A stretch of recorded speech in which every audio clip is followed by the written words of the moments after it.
तारावती हाँ महाराज। क्या करेंगे? कहीं ना कहीं चल करके हमें तीनों प्राणियों को बेचना पड़ेगा। जब हम महात्मा के कर्ज से ऋण उड़न होंगे।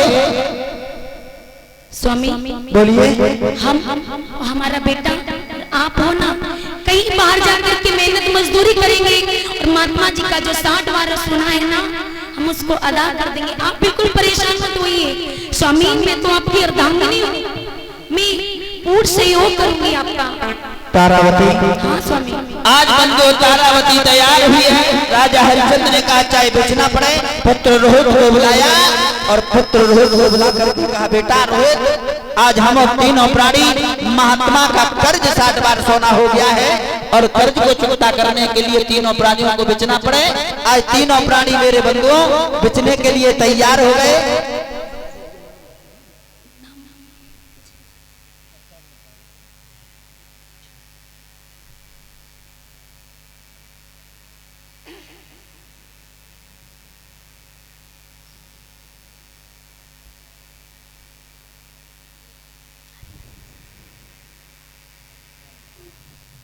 आज हमारे बड़े भैया और भाभी पधारी हैं। ये आपके ही मंदिर में रहते हैं, सरकारी टीचर हैं दोनों भैया भाभी। बड़ा हमें सौभाग्य मिला।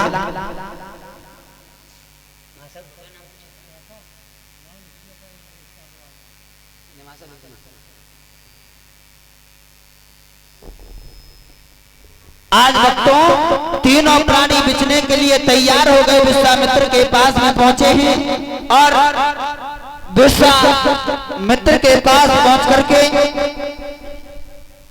कहा है। और ये हमारे परम आदरणीय परम सम्मान्य भैया श्रीमान ध्रुव भैया जी और हमारी बहन जी मृदुला दीदी जी और हमारे ये भैया लोग पधारे हैं।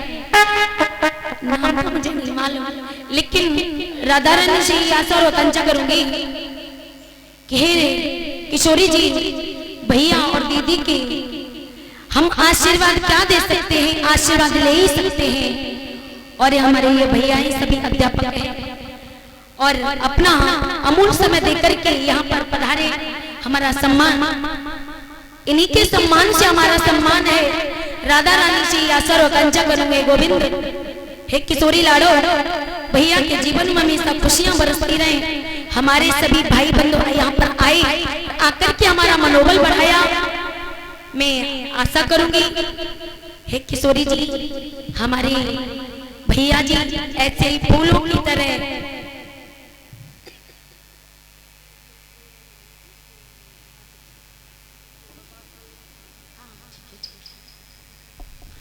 और यही ट्रेन की ड्यूटी मोमती में आपके यहाँ पे। पिछली बार हमारी मई में भागवत चल रही थी बटेश्वर के पास, तो हमारे भैया जैसे फ्री होते हैं तो हमारी भागवत में पुनः जाते हैं। तो दीदी भी गई थी, दीदी ने कहा कि सुमन इधर आना जब आपकी भागवत हो तो।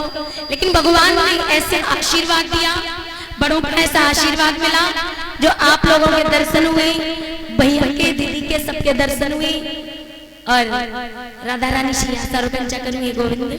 बस ऐसे बड़ों के हमारे ऊपर आशीर्वाद बना रहे, जो धर्म का प्रचार और प्रसारण इसी भांति हम करते रहे। बोलिए गोविंद भगवान की, राधा रानी सरकार की।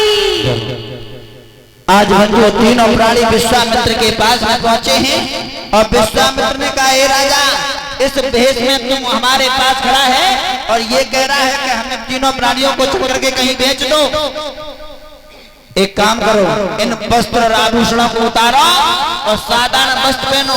आज बंधुओं सोने के जो आभूषण पहने हैं राजा हरिचंद्र तारावती ने उतारा है और तीनों प्राणी बेचने के लिए काशी नगरी में चलने लगे हैं।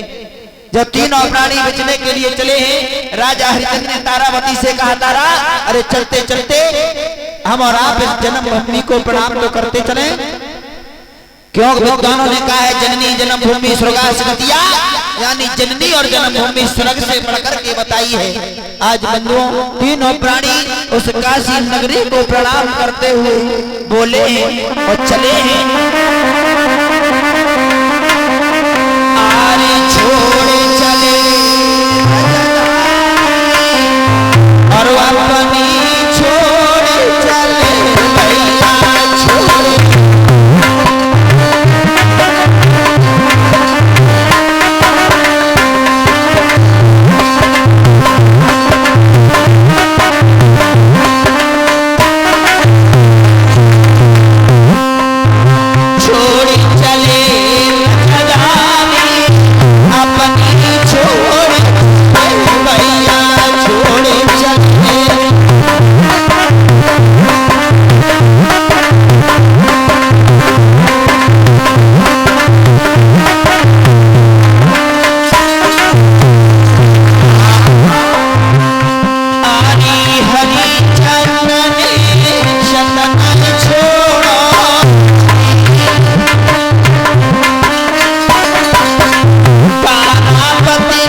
तीनों प्राणी अपने अवध राजधानी को छोड़ करके चलते चले जा रहे हैं, चलते चले जा रहे हैं। तीनों नंगे पैर हैं, बड़ी कड़कीली जमीन है, कभी बच्चा गोदी से नीचे नहीं उतरा। रानी तारावती कभी भी